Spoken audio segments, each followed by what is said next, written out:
حضرت علی ابن ابی طالب رضی اللہ تعالی عنہ سے روایت ہے کہ انہوں نے فرمایا، دنیا گزر رہی ہے اور آخرت آ رہی ہے،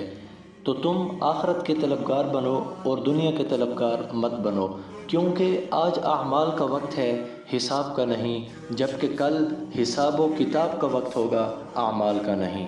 رسول اللہ صلی اللہ علیہ وسلم نے ارشاد فرمایا کہ جس آدمی میں یہ تین نشانیاں ہوں وہ بہت خوش قسمت آدمی ہے۔ نمبر 1، جس بندے کی زبان اس کے قابو میں ہو، یعنی وہ کوئی بات کرنے سے پہلے اس بات کو سوچے کہ میں کس انداز میں بات کر رہا ہوں اور میرا بات کرنے کا انداز درست ہے یا نہیں، اور اس بات کو تولے کہ کیا میں یہ بات صحیح کر رہا ہوں یا غلط، تو ایسا آدمی بہت خوش قسمت ہے۔ نمبر 2، جس بندے کے گھر کے دروازے رشتہ داروں کے لیے کھلے ہوئے ہوں، جس کا گھر کشادہ ہو، اس کا مطلب یہ ہے کہ رشتہ داروں کے ساتھ اچھے تعلقات ہوں۔ یہ نہ ہو کہ بندہ ہر کسی سے ناراض رہے، بلکہ رشتہ داروں کے ساتھ صلح رحمی سے رہے اور اچھے تعلقات بنائے رکھے، تو ایسا آدمی بہت خوش قسمت ہے، اور ایسے بندے کی ہر چیز میں اللہ تبارک و تعالی برکت ڈال دیتا ہے۔ نمبر 3، وہ بندہ جو اپنے گناہوں پر روتا ہو، یعنی کہ سخت دل نہ ہو۔ سخت دل ہونے سے مراد یہ ہے کہ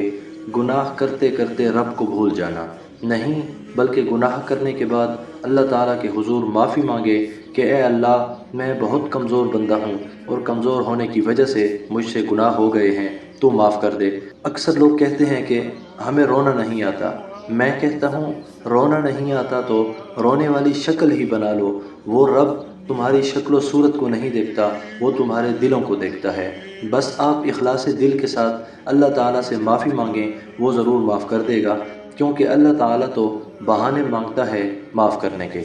تو جس بندے میں یہ تین نشانیاں موجود ہوں تو وہ بہت خوش قسمت ہے۔ آپ بھی اپنے اندر یہ تین نشانیاں پیدا کریں اور خوش قسمت ہو جائیں۔